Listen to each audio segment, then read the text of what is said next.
Hi, this is the bad boy, Joey Janela, and you're listening to the Going in Raw podcast. Joey Janela always goes in. This is the American Nightmare, Cody Rhodes, and you are listening to Going in Raw. Hey everyone, Kenny Omega here. In case you didn't know, we have an awesome kick-butt show called Steve and Larson's Going in Raw, and they're going to be supporting AEW every week amongst many other things. Goodbye and smooch. Good night. Bye-bye. Hey, friendo, Steve here. And Larson. And welcome back to Going in Raw, the only pro wrestling podcast you need to be listening to right here at youtube.com/Steve and Larson. Available wherever podcasts can be found. Of course, filmed live at twitch.tv/Steve and Larson. Just today, Larson, in the pre-show banter here on Twitch live in front of the 200 or so friendos that are watching right now.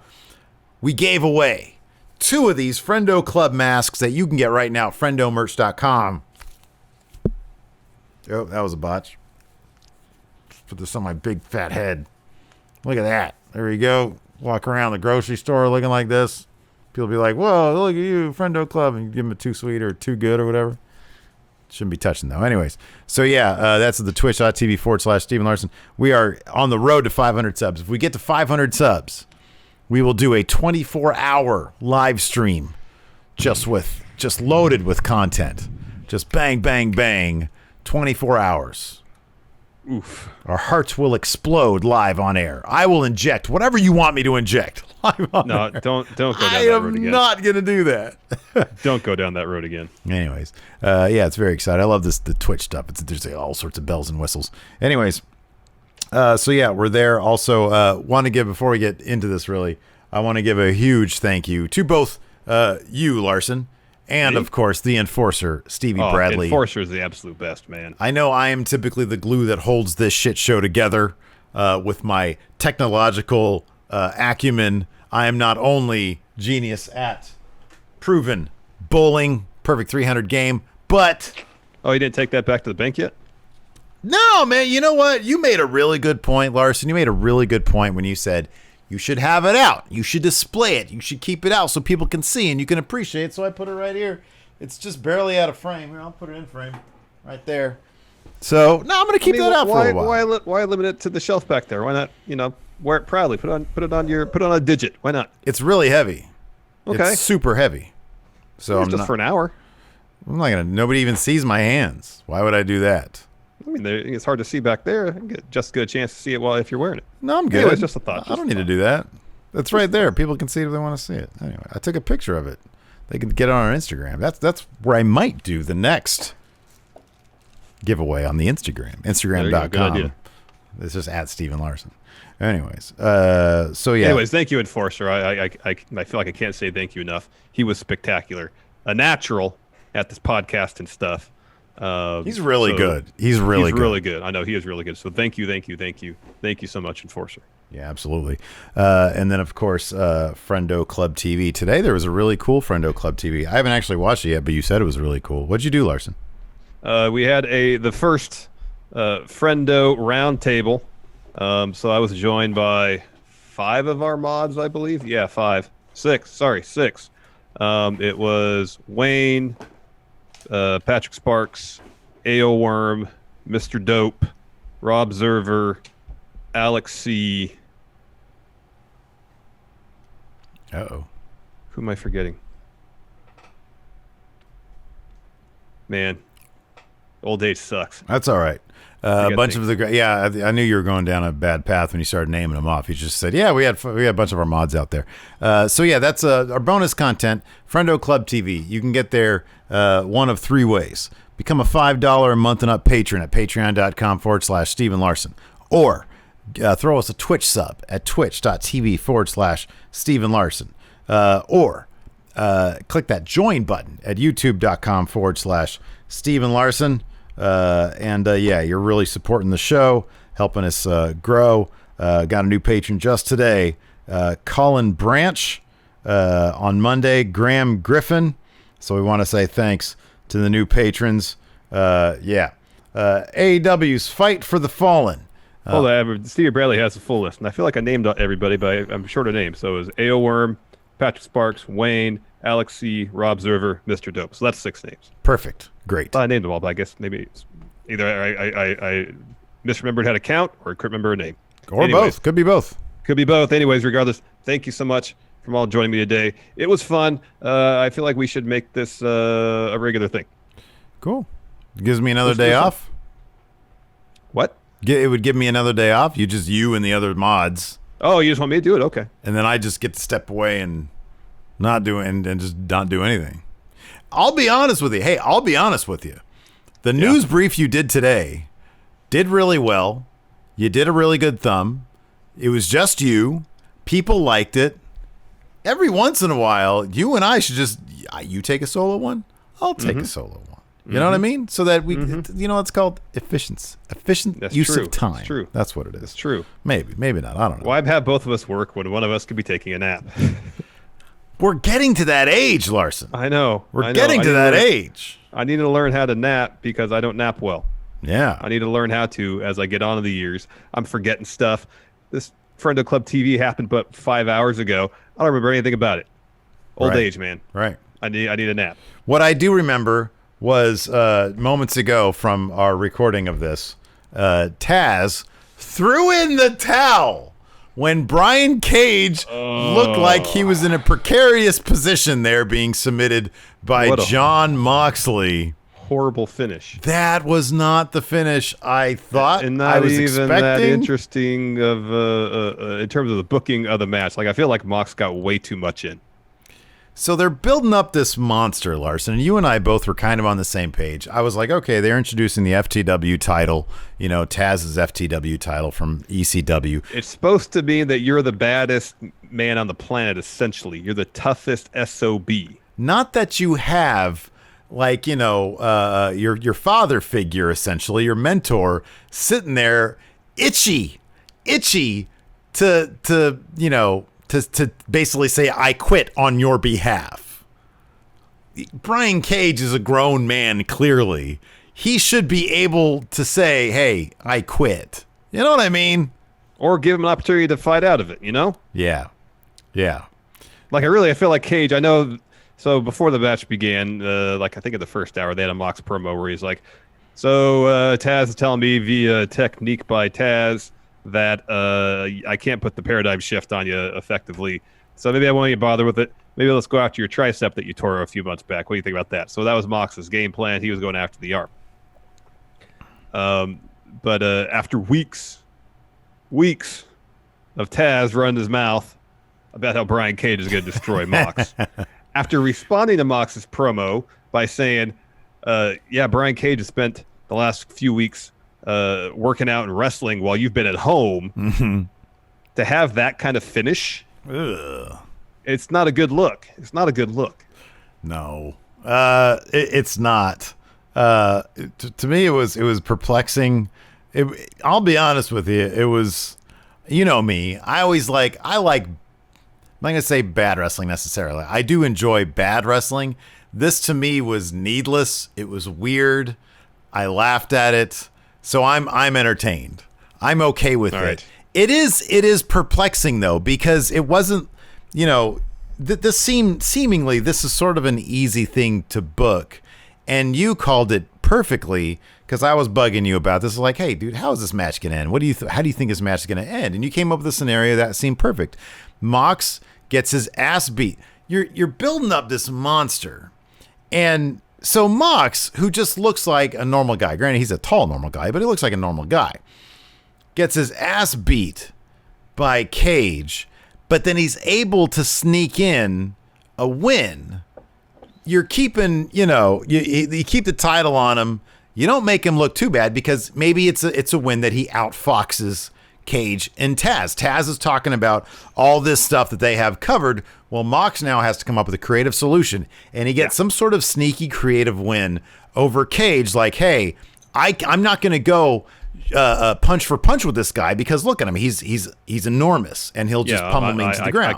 I can't hold my ground against him in a power game. I can't do that. Yeah. So he gets a sneaky win in, which infuriates Taz and Cage. And Cage does what he does tonight, and he just destroys Mox. And that's how you leave it. Maybe next week you bring out Darby Allin to then, splinter them off into their own feud. Yeah. But like Cage looked like an idiot. And then at the very end, when he comes, I kind of feel like Taz is the one that looked like the idiot, because you're talking up your client all these weeks, and then at the first sign of real adversity, you throw in the towel. Do you not believe in this man? Yeah. Yeah. Who can stop the path of Cage? Only Taz, apparently. Yeah, okay, so also, but then at the very end, Cage and Taz, they leave after Darby Allin, shoos them away with his little skateboard. Yeah. Cage comes back out, and they don't send, they send 2 refs, but the first guy they send is just a scrawny production guy. It's like the cable guy with, next to the camera guy. The cable wrangler, yeah. The wrangler, exactly. And so, he's basically trying to hold Taz and Cage back. He's not getting too physical. It's just like he's out there reminding him, hey, you can't go out there or whatever. He's out there reminding him, saying, you got 60 seconds till end the show. That's exactly what it is. Cage, they should have dolled up. They should have dressed up one of the indie guys, one of the, jobbers, put him in that production gear and have Cage throw that guy away. This guy's supposed to be the Wolverine, man. He's supposed to be this unstoppable monster. He's supposed to be a machine.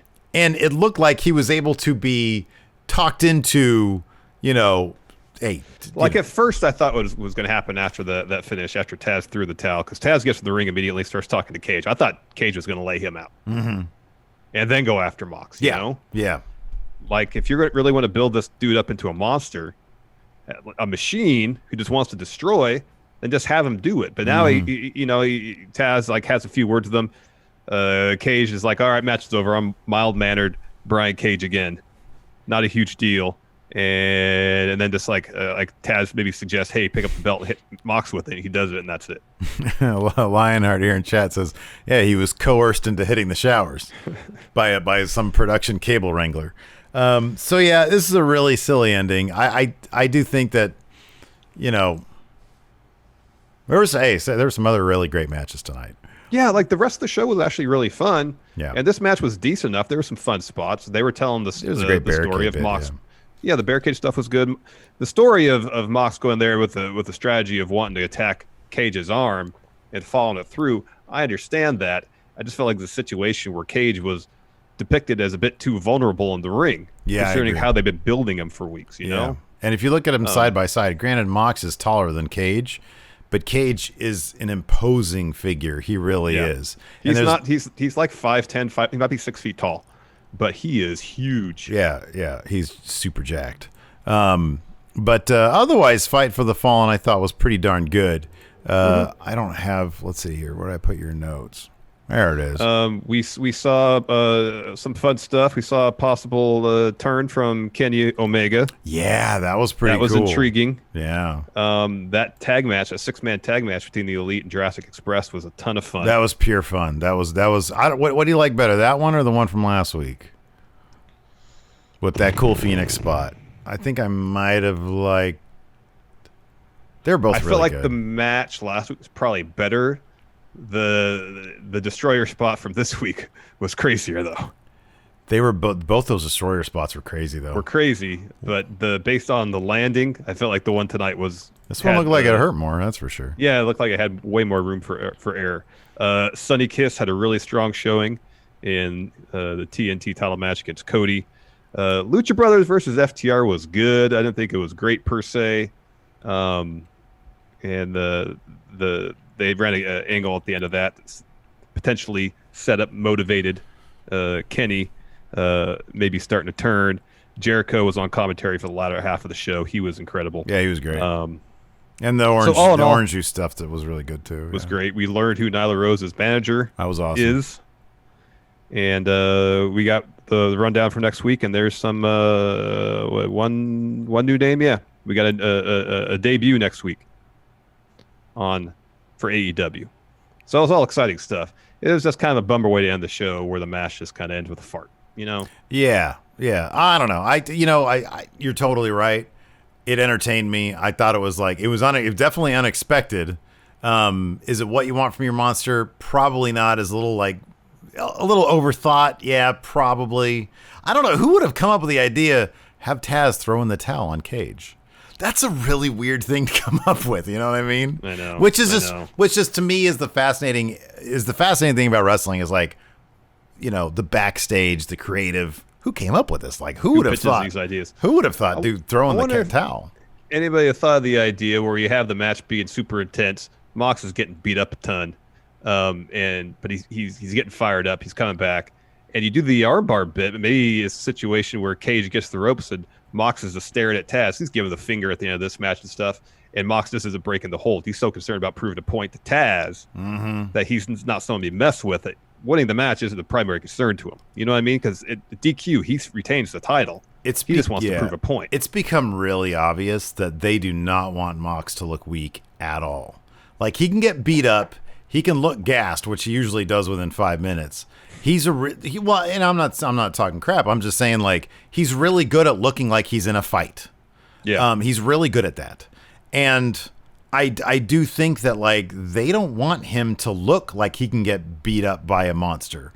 They want him to look like he can take a licking and dish it out still, which is kind of his thing.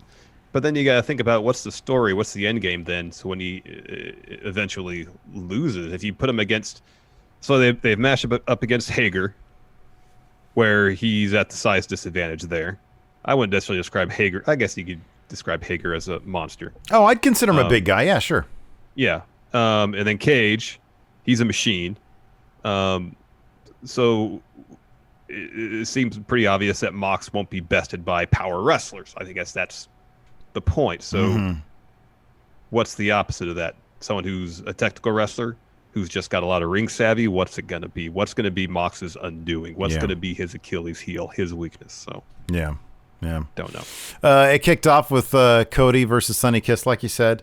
This was a really good showing for Sonny Kiss. I mean, I've come to appreciate these things. I very jokingly and very much tongue-in-cheek have said this, you know, the TNT title has turned into the Cody Bearing Young Talent title, but it's not that at all. It's him showcasing the future of the company, and I think that we saw that tonight as well. This was a really, really fun match with a lot of really cool stuff. I mean, there was some sloppiness here and there. You know, Sonny Kiss is still a pretty relatively new wrestler. He's been on Dark a lot, from what I understand. But you know, he's got tons of charisma, and there was a lot of really, I think, like halfway through the match, they really started to find their chemistry. But it did take about half the match to for them to get on the same page, because there were some moves that just looked like, you know, Cody. I think there was one like an early, I don't know what it was, a step like an enziguri or something, and Cody just really whiffed. And Sonny sold it, but there were a couple bits like that just the first half of the match felt a little bit sloppy. As they came to the finish, or about halfway through, they really got on the same page. Yeah, it was towards the end. So at one point, Sonny hits the crossroads after escaping one from Cody. Follows with a 450. That gets a 2 count. Looks for some head scissors near the rope. Cody catches and then tosses Sonny onto the stage. Follows with an Alabama slam. And yeah, there was some pretty nice looking carpeting out there on that stage, but that probably hurt. That probably hurt. Yeah, and carpeting, man. And really early on, Cody was showboating quite a bit. He came out strong with a boot and then immediately started doing like push-ups. Yeah, so we saw some of that there. Another thing to mention is, of course, you know, Arn with Waffle House menu was ringside for all of Cody's matches. They really made a point during this match of showing Tully Blanchard out in the crowd watch the match. So News Brief today, one of the stories was Alex McCarthy talking to Cody about the potential of some kind of 4 horsemen-esque faction forming in AEW, because, you know, like I think it was shortly after Arn signed up to be Cody's coach, Cody dropped that promo where he threw up the 4, you know. And there's been some other references to the 4 horsemen, you know, since then. Having Tully out there in the crowd watch the match, not just for this one, but for the next match, Lucha Brothers versus FTR. And the names that Cody mentioned in that interview with Alex McCarthy were FTR and Sean Spears. Yeah. And of course, Tully is not only a former horseman, he's Sean Spears' manager currently. So, I mean, he kind of poo-poos it initially, the idea in this article, but then by the end of it, it's pretty open-ended. So, yeah. Anyways, long story short. So after that Alabama slam, Cody rolls Sonny back in the ring, goes for the cover. Sonny gets foot on the rope. And then Cody hits a vertebreaker. Yeah, man. Ooh. boy, Sonny Kiss really almost landed on his head. I mean, he kind of basically did land on his head. Yeah, no, it's kind of the move. Look, well, you're supposed to land on the back of your neck right here. Yeah, top the of the shoulders. Yeah. So Cody covers, gets a 2, goes for another cover, gets another 2 count, hits a superplex after that, gets another 2 count. Cody gets in Aubrey's face, argues with her. Sonny comes up from behind Cody, rolls him up. Cody kicks out, puts Sonny in a crossface. Sonny gets the ropes. Cody then rips off the turnbuckle cover, tries to throw Sonny into it. Sonny reverses. Cody gets thrown into the exposed turnbuckle, gets a 2. And then the finish sees Cody avoid a forearm from Sonny and then drops Sonny with a devastating crossroads. Again, yeah, Sonny again just completely spiked himself on his head. And so Cody picks up the win with that. Yeah, it was a fun match. It was a lot of fun. The Lucha Brothers versus FTR. So of course, the Butcher, the Blade, the Lucha Brothers all roll up in FTR's truck, Milner truck, American Graffiti truck, right towards the beginning. The Bob Falfa truck. Right at the beginning, Penta was going to pull off his glove, and Dex grabbed him by the hand, stomped on it. They trade a bunch of blows. Pretty early on, there's a fierce trading of chops, and that opened up welts on Dax's chest, led him to start bleeding partway during the match. That was pretty cool. Yeah, that was pretty cool. So, there was some decent back and forth. And again, this match was good, but I never really felt it went beyond good to being truly great. Yeah. But it was a lot of fun. The finish saw Dax pull off Phoenix's mask after avoiding a kick and roll him up for the win. Yeah. So that's a hard turn towards the heel spectrum, Larson. Yeah. It is, yeah. So then, so the Butcher and the Blade, they roll up, as you mentioned, with Lucha Brothers in their truck, or in FTR's truck. And then, so we get shots of them, and then the Young Bucks sneak up behind them, super kick them, grab the keys to FTR's truck, walk down the ring. While they're walking down, Kenny comes down the ramp with a cooler. And so the Elite get in the ring. Matt gives FTR the keys to the truck. Kenny opens up the cooler, has some redacted lights, just Miller lights with some Sharpie. Yeah. I'm pretty sure they tried logo. to write beer over Miller Lite. One of them was just it was just a bunch of scrawled it out. And so Kenny offers FTR some beers.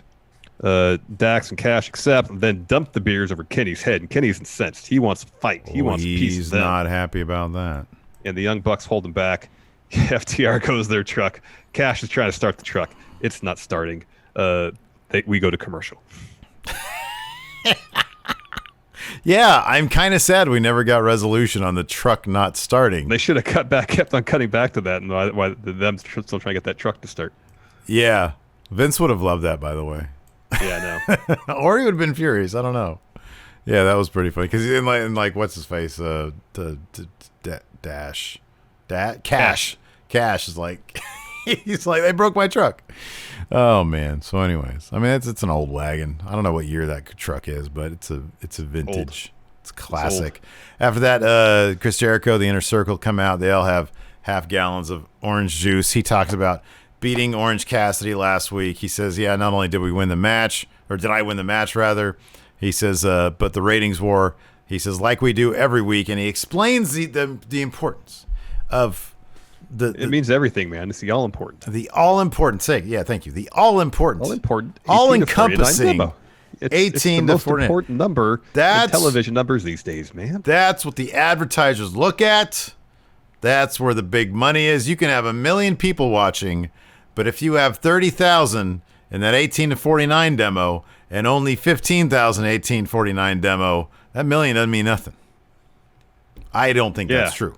But he talks about it, winning it every week, and he calls himself the demo god. That was pretty clever. That was pretty. I thought that was pretty funny. So he's like, clever. People are of course raving about the match with Orange Cassidy. Of course, this is all funny because like the match with Orange Cassidy, of course, in the overall viewership tanked compared to I think the women's match last week was running against it. No, it was Keith Lee versus Adam Cole last week. Okay. So those are both okay. The women's match drew huge numbers though. So earlier in the broadcast, those were huge numbers. But anyways, and the Orange Cassidy stuff didn't draw very well. But he said he made him look like a star. Everybody wants a rematch. The network wants a rematch. People want a rematch. And he's like, you want a rematch? You're not getting one. He had his chance, but he didn't do good enough. He says there's never going to be a rematch. Go back to hugging your best friends. He takes a drink for Orange, and then he dumps out some for his dead career, because that's what you do when you're paying homage to a dead person. You dump out your drink, Larson. Anyways, Orange Cassidy saunters down, and Jericho tells him, he said, you did great, but you don't have what it takes. You're lazy. You have a bad attitude. You're entitled. You're a sloth. There will never be a rematch.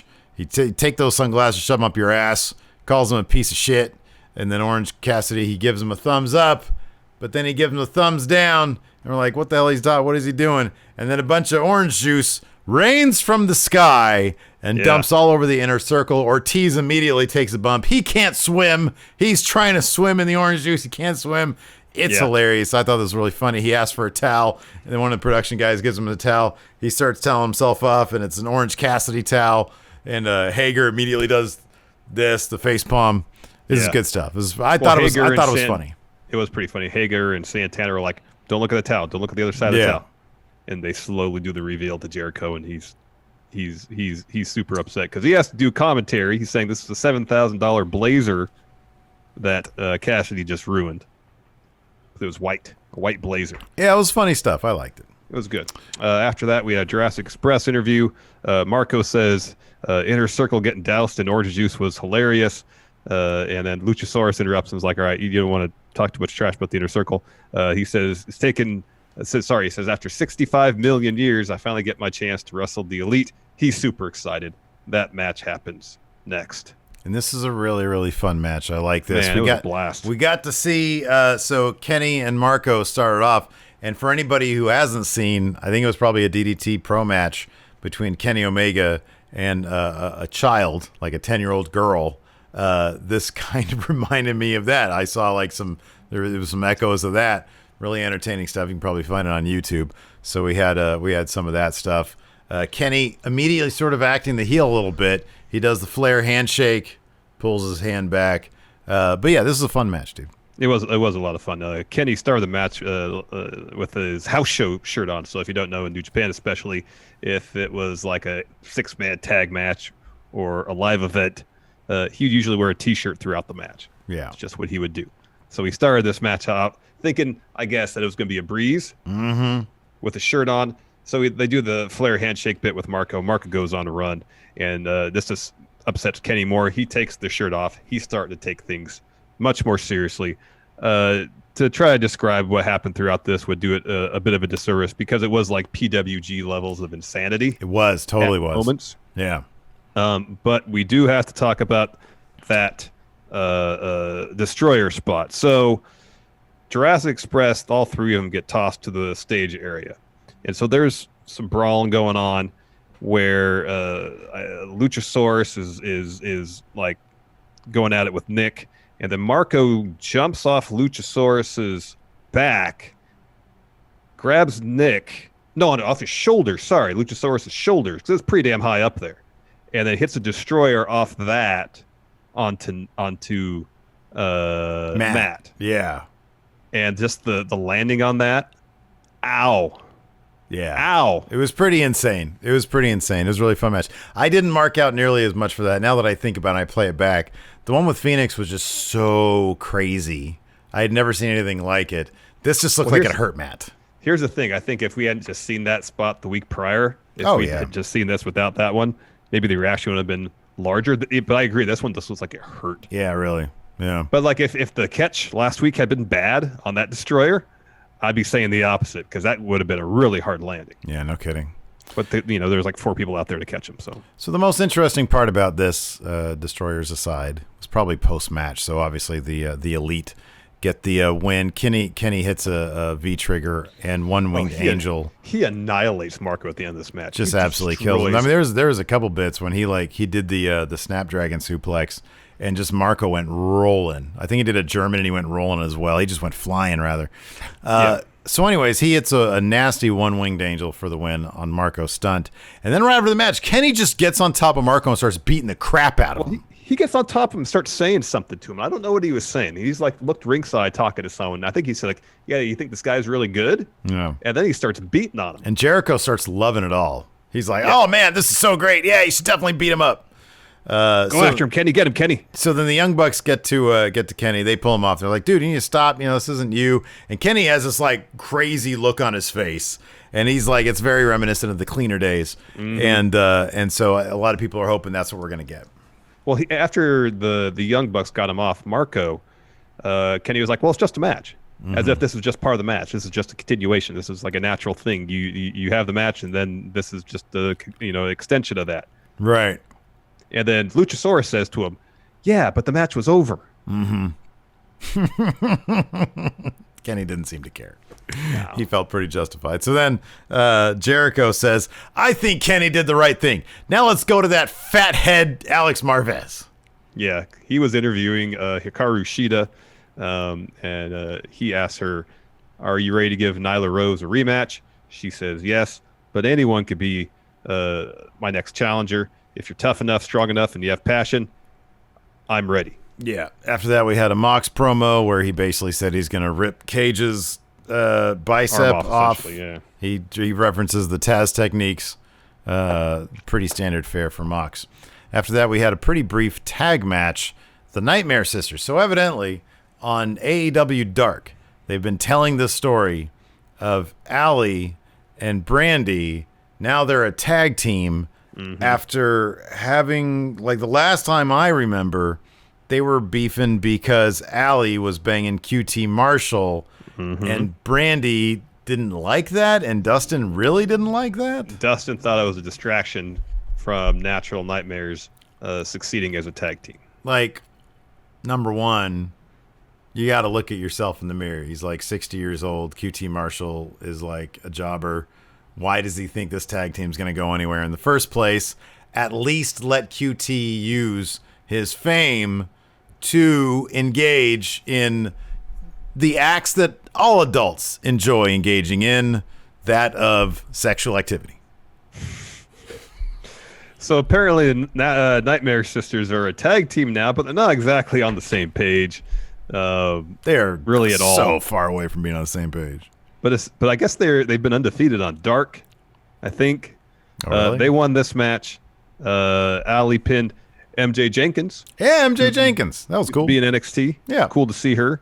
And then so Dustin gets in the ring, raises Brandy's hand, and then Allie's like, come on, raise mine. Dustin does. And then Allie gives Brandy a bit of an eye roll at the end. Huge, obvious eye roll. Not being subtle at all. No. After that, we had a Nyla Rose interview, but it was more than an interview, Larson. She introduced her new manager, Vicky Guerrero, with some really awesome like techno theme music. So she comes out, says, excuse me, because Dasha's like, hey, who's your manager? And Nyla's like, I'm going to tell you. I'm not going to tell anybody. I'll let her say this herself. So that's when Vicky comes out. And Dasha's like, so, tell us about your strategy to help get Nyla back on top. And Vicky's like, I'm not going to tell you nothing. But when it's ready for Nyla to go after the title, it'll be the perfect time. And she says, I have a message to the women in the locker room. Stop lying to yourselves about how great you are. You're not smart enough to cheat to win. Nyla will steal every opportunity. She said lie, cheat, and steal right there. Yeah, man. It's great because that was great. Eddie Guerrero's thing. Yeah. So we got the rundown for seemingly the entirety of next week's show. Cody is going to defend his TNT championship. I wonder if they'll have Warhorse. Arn had made a reference to him at something. I don't know what it was. Oh, really? Yeah. It was that like interview thing probably where he talked about the Horseman probably. Maybe. No, it's different. There's something else. What was the Horseman talk about? It was a video. Okay. That was with Alex McCarthy. Okay. Yeah, I saw videos. I saw some interview panel thing. And is that where he referenced it? Warhorse, yeah, I think so. Warhorse? Okay. Cool. And then we get Hangman Page against Dark Order's 5. That should set a record for quickest Should be the match. quickest. It should be Buckshot Lariat win. We get the AEW debut, I think, at least on Dynamite, of Ivelisse. Mm-hmm, yeah. So we're taking on Diamante. Yeah, Ivelisse, I really enjoyed her work in Lucha Underground. Mm-hmm. MJF will be in action, and then either one of these next two matches will be your main event. The Young Bucks taking on Butcher and the Blade in a Falls Count Anywhere match. That should be a lot of fun. Oh, it'll be good. And then Jurassic Express taking on Jake Hager and Chris Jericho. Oh, that'll be good. And then we had our main event.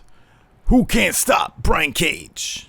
Besides Taz. Of course, besides me. I can. Yeah. Versus John Moxley. So before this match, Taz cut a promo. Said Mox was talking, there's some propaganda BS about Cage's arm. He says, while Mox and his little wifey were out quarantining at home, Cage was wrestling and training. I was practicing throwing the towel in. He said, no, which is weird foreshadowing right there. He didn't actually say that. No, he didn't. He says, no more talking, come out and fight. So before the bell, Cage goes after Mox. Mox avoids, hits a couple shots. Cage responds with a huge clothesline, takes control. This is, I mean, the match is fine enough. Probably the high spot for me was when they took it outside. There was a pretty cool barricade spot. There was like a suplex onto a barricade. Brian Cage hit that on Mox. That was pretty decent. Yeah, I mean, Mox ate a suplex and a body slam on the guardrail, and then a suplex onto a chair. Onto a chair, yeah, that looked ugly too. Different instances. Yeah. So it was Cage going after Mox's back, essentially. Mox attacking Cage's arm. But I don't know. I mean, from a storytelling perspective, I didn't really feel like it connected that much with me personally. Like, I understand the story they were telling, but again, it seemed like a situation where Cage was selling more than I thought he should have been. I agree. No, I'm with you on that one. I think that you're going to make this guy a big monster. He looks the way he does. He should be no-selling some stuff. I mean, there's a couple times he no-sold stuff, but I feel like at the end, if he really wanted to, based just on how huge he is. Yeah. At the end, Mox has an armbar on Cage, and he transitions to actually working the opposite arm. Mm-hmm. When he actually got him to Taz to throw the towel.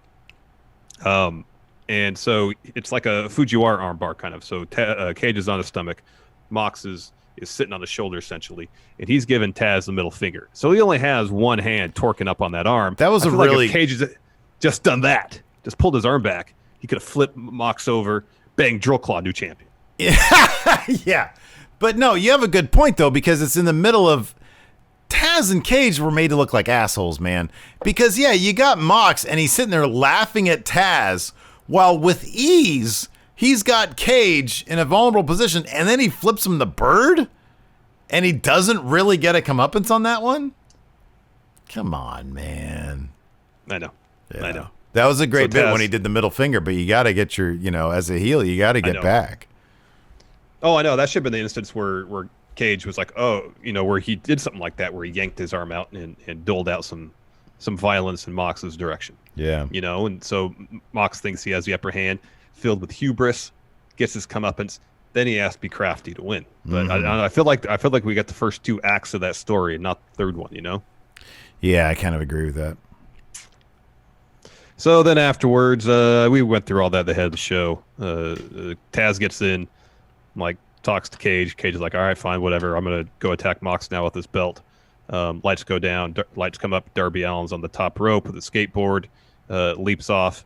Hits Cage with skateboard. Did I say surfboard earlier? Skateboard. And then Cage and Taz go backstage, then come back out. And we have refs and some production people keeping them back. And then it looked like Darby and Mox are about to fist bump, and then the show ends. Mm-hmm. Yeah. Let's answer some questions. I have a thread right here on the Patreon at patreon.com/Steve and Larson. Only $1 gets you in our Q&A threads here for all of our recaps. And then, Larson, if you will keep an eye on the Twitch. I'm already there. All right. Wolfpack for Life kicks us off with, who has improved the most since AEW has started? Who has improved the most? Well, okay, so it's kind of hard to say an improvement if she wasn't given an opportunity to showcase this side of what she can do. But Britt Baker has, in terms of where her character was when Dynamite started and where it is now, that I think that's kind of obviously the biggest turnaround. I'd say her or Hangman Page. Oh, that's a big one too. because when AEW started, it seemed literally like they didn't know what they were going to do with him. Yeah, I and agree. then once they found his character and his story, man, he embraced it fully and has really performed the fullest. I know with him, his stuff isn't as showy as Britt, but he does a great job. there. Oh no, yeah, he does a great job of underplaying stuff. He's fantastic. Yeah. Electric Funk, you boys need to send a whisper to Colt Cabana and play some Jackbox games sometimes. He's looking for streamers to play with. Seriously, hit him up sometime. We will do that. I'll totally do that. We were playing Jackbox at night on our vacation. Oh man, that stuff's fun. That stuff is super fun. Yeah, no, I agree with you with the Hangman stuff. We also forgot to mention that maybe you didn't. I just didn't pay attention. That Hangman was drinking during the Elite match, and FTR came in and saddled up next to him, and he seemed more than happy to pour them some Jack Daniels. Mm-hmm. So we'll see how that goes. Nemo the Freak of Fisticuffs asks, is there any active wrestler that looks more like an angry dad than the Butcher? I can't think of one. No, I can't think of one either. Fabio Silverio says, liked the finish, protected Cage, and made Taz look like a good manager. Agree to disagree on this one. I get the protecting Cage part. I get that. I don't know about the good manager part with Taz. Again, agree to disagree. Dog Authority figure. Which show has the best set? Dog Authority figure is torn between SmackDown, which has the Rawgate portal, and Dynamite, which is, very colorful and looks pretty snazzy. They have portals of their own too. Yeah. They also have portals. The best set, dude, I would actually probably go with Dynamite, mainly because as much as I love the SmackDown portal, I'm so over the color blue being so, I understand it's the blue brand. I get it. You can introduce some personality to it, man. You can mix it up a little bit. Mm-hmm. I think classifying the red, I think that was just a stupid idea. It's just gone too far, man. It's gone too far. Yeah. What's your favorite set, Larson? Well, I'll say Dynamite. It's colorful, but it's got a wider palette of color. Yeah, color. I like the portals. Yeah, colorful. I would not consider something that is just simply blue everywhere, all blue everything, to be colorful. It is just one color. It's just That's blue. just a lot. And I like that Dynamite has a good, appropriate amount of pyrotechnics. You get some fireworks. It's not over the top though. You get a tasteful amount. I will say this though, Dynamite's logo is horribly underwhelming. It is simply the word Dynamite in Arial black font. Yeah. It is so underwhelming. I really wish they would have done something that was beveled and slick and looked like I'll chrome. say this though, there's so much in their opening graphics, there's so much other stuff going on with all the color stuff blasting all over the place. I don't mind Arial, not a huge fan of that font, but nonetheless, I don't mind something simple for the actual logo when there's so much other stuff going on. Yeah. I could do with something more. A little more interesting font, I agree, but if it's too much, I mean, Arial black. then it's just going to be a bunch of crap being thrown at you. You can't make heads or tails of it. Oh, I can make heads or tails of it. I don't know if you can. Hugh Longheavy says, I guess Taz couldn't bear to see the FTW champ lose, but he did lose. He threw in the towel, and that led to his. He's the guy who made him lose. He literally made him lose. Now, if your point is he couldn't bear to see Cage tap, I kind of feel like that's a better way to go out than to have your manager give up for you. Yeah, at least you're losing on your own terms then. Toby Whittle asks, what title would you like to see in AEW next, if any? I am all for this idea of the FTW championship. Absolutely. I'm trying to think of a different title. Brass Knuckles champion. There you go. That's good. Every fight takes place behind Daly's place. Every single match. It's literally a fight. The Eastern Championship Wrestling Pennsylvania State Championship. There you go. New patron Colin Branch, sorry, didn't mean to That's A-okay. bump your question, says, am I the only one who thinks Luchasaurus looks like a crazy single dad trying to bond with his two sons through wrestling, but going a little too far with it? No, I think that's actually a great way to put it, and I think that adds even more of it to, like, that's totally feels like what it is. Yeah, it does. Beans from the East, do AEW need to start using DQ finishes every now and then? I feel it would have worked tonight. Yeah, doing something where either Cage or Mox get so carried away and want to do exact punishment on their opponent. Given the circumstances, if the story was set up, it wouldn't have exactly been satisfying, but it would have made a lot of sense. I think this would have been a perfect use of a DQ finish, is to have Cage go too far and completely like lose the match because he destroys Mox. And you can cheat while you're doing it, It's like there's no reason why you can make Mox look. You don't have to make Mox look weak or bad to do that. I mean, it's cheating. It's okay. You could do that. Moses supposes. So Darby is probably going to be fed to Cage. I don't know about that. Darby's a big deal. Yeah. He says, would you like to see Darby get the FTW championship from Cage? 100%. Yeah. I would absolutely love to see that. Because we were always talking about how, like, oh, yeah, whenever they introduce a mid-card title, it's going straight to Darby. Maybe not. Yeah. That FTW title should be Darby Allin's title. Yeah, that'd be interesting. Flats takeaway was Cage did not tap. Cage versus Darby is a feud going forward. You are correct about that. Yeah, that seems like the way they're going to go. Colin Branch again. How soon will it be before there is a two-time AEW champion? And who do you think will be their first two-time champion? It's going to be Jon Moxley. I don't know probably how soon it would be, but I could see him maybe being, after Hangman Page will probably take it off of Mox, and then he and Kenny will probably feud over it, or Kenny will win it off of Mox, and then Page and Kenny will feud over it, and then Mox will get it back at some point after his heel turn. It's entirely, now that I said it, it's entirely possible Jericho could be a two-time champion. That's entirely possible. Mm-hmm.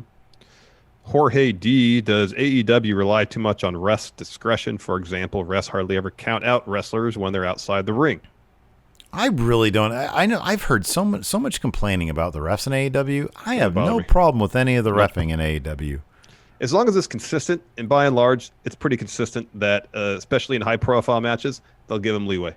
Main events, they'll give them leeway. As long as there's consistency, doesn't bother me. I'm a big fan of the human element in any sport, to be honest with you. Not when they're gambling, like, what we saw in the NBA back in the early odds. I'm not a huge fan of that guy who screwed over my Kings, but whatever. Gregory Faella, although I wouldn't be, if AEW introduced a gambling ref gimmick, I'd be into that. Gregory Faella. Who do you want? Like they do that on Dark. They like, hey, we got this new ref here on Dark, and then they do like a storyline with him, and he starts like, it's like him and Sean Spears are gambling, and so yeah, he starts like jacking up the matches. That'd be good. Gregory Faella wants to know, who do you want to see debut next in AEW?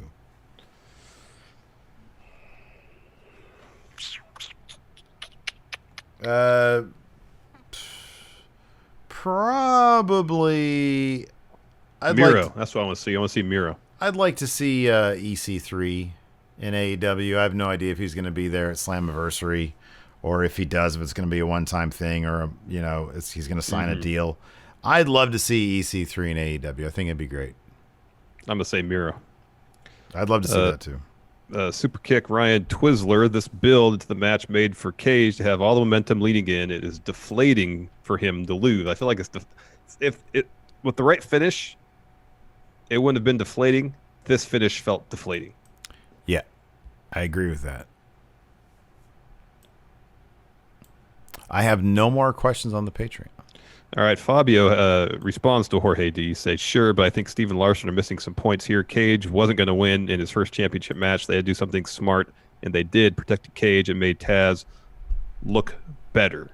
I understand that they want to protect Cage in defeat. I knew he had zero chance of winning that match. Yeah. But if it's a situation where he walks out of that match maybe losing, simply because he maybe got momentarily outsmarted by Mox, but beat the hell out of Mox. I just disagree that that this finish protects Cage, and I disagree that it makes Taz look good. I don't agree with that. I think that it makes Cage look like a bum because his manager threw the towel in, and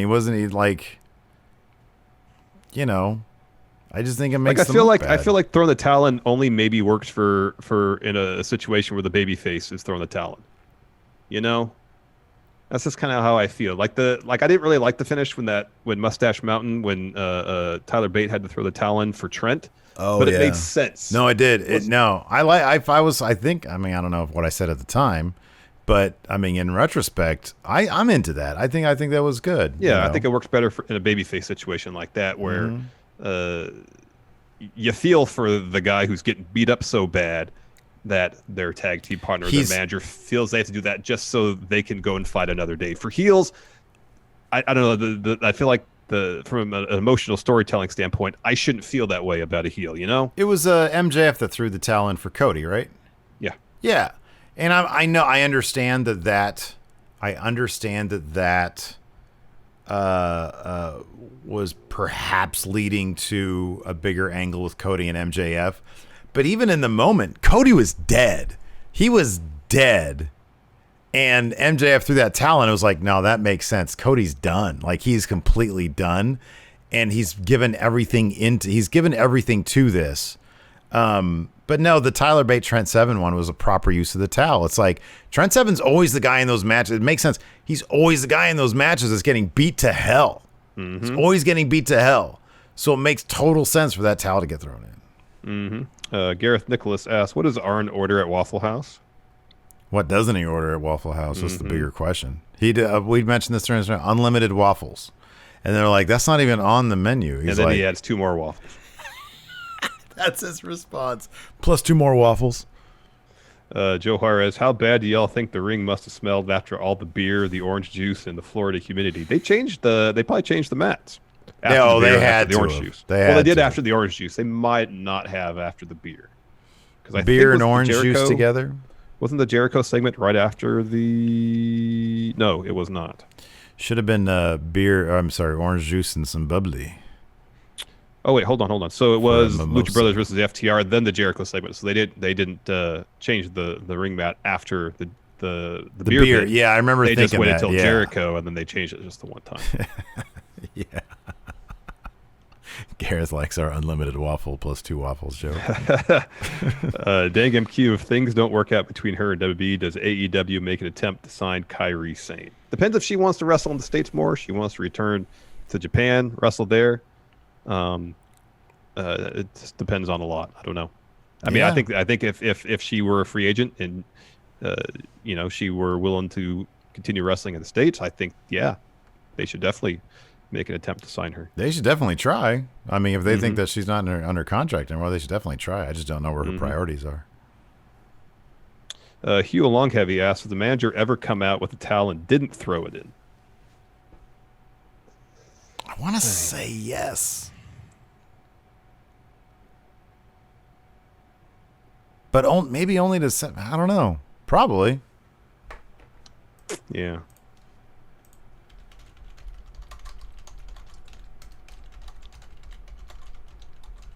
Weathered Souls asks, is there any way when you do the 24-hour yeah, that's what I was thinking of. Sorry, didn't mean to cut you off.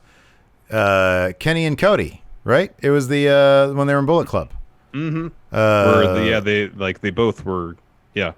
The towel was going to be thrown in, but it was held back, I think. Weathered Souls, is there any way when you do your 24-hour stream, I could be a guest? Who's that? Who? Weathered Souls. You know, man, here's the thing. If we do this 24-hour stream, we got to get to 500 subs for one thing. We get to 500 subs. I kind of feel like that 24-hour stream has got to be Friendo Fest 3. 3, yeah. And because we're going to need help. So we're going to be zooming people in. Yes. Probably maybe via Patreon. Or I guess maybe we'll do it in phases. We'll put the link up for patrons, the Zoom link. We'll put the link up, for a little bit. Then we'll put it up for Twitch subs. Then we'll put it up for YouTube channel members. So yeah, I mean, 24 hours is a long time. That it is. So, and we both had a really good time doing that sort of impromptu, the live match chat. I thought that was a lot of fun. That was fun.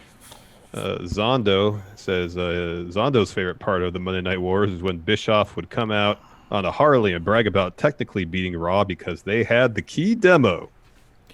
Bischoff used to do that? I think so. Back then, though, it wasn't necessarily 18 to 49. I think it was rating, not overall viewership, though. Or share or whatever. You know, the share. We won the share on Monday night. Flat says FTR heels. Kenny looking heelish. Is it FTR and Kenny versus Young Bucks and Hangman? Ooh. It seems pretty obvious at this point that FTR is going to lead to the breakup of Kenny and Hangman. That seems pretty obvious right now. I'm really interested to see where they're going to go with it. I really am. Same here. here. It should be fun. Boo Boo Reload. Have you ever heard about Movie Trivia Schmodown? It's a trivia contest plus WWE. Yes. Wait, they do wrestling? I know they used to do like entrances, maybe promos. Oh, plus wrestling. WWE, as in it's it's presented in a wrestling type fashion. Yeah. No, we've totally heard about it. I'd love to go. We've never really inquired. I think Ricky and Elliot have been on there before. Yeah, they have been. I know some friendos have like mentioned us to them, but they've never reached out or anything. So, Dr. Steve wonders if AEW can get a few more Hosses like Miro and EC3. Would you like to see a Hoss title? Yes.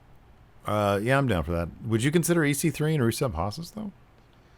More in so EC, Miro. I mean, in AEW, Miro more so, but not necessarily now. Yeah. Patrick Oliva, Taz shouldn't have done the promo before the match with that finish. You got that right. Yeah. We'll do the last one here from Jose Contreras. So what makes more sense for Cody, to make a 5-man faction or a 4-man faction? Cody's acting kind of heel, so is FTR. Spears is a heel, and throw in the drinking buddy Page, or keep Page out because they're keeping a face. Okay. So wait, what now? Okay. What so makes do you okay. do a 4-man? Sorry, Julio. Sorry, said Jose. My apologies. So do you do a 4-man faction like Horseman with Cody, FTR, Sean Spears, or do you add a 5th, make it the 5 Horsemen? No. Page. No, you don't put Page in that group. Page doesn't even like being in a tag team. He should be a lone wolf. He didn't want to be in the elite. He's got to be a tweener. He's got to be the Stone Cold. He's their Stone Cold, man. Yeah. Sorry, Julio, about getting your name wrong. My apologies. Julio. That's it. That's what we got. All right. Well, thanks everybody for tuning in. Appreciate it. We'll be back tomorrow with our NXT review live here on Twitch at noon Pacific. And then, of course, we're going to put it up on the YouTubes right after that. So thank you, everybody, for tuning in. Till next time, we'll talk to you later. Twitch chat, stay tuned. We're going to raid somebody. Maybe. We'll see who's online. Bye.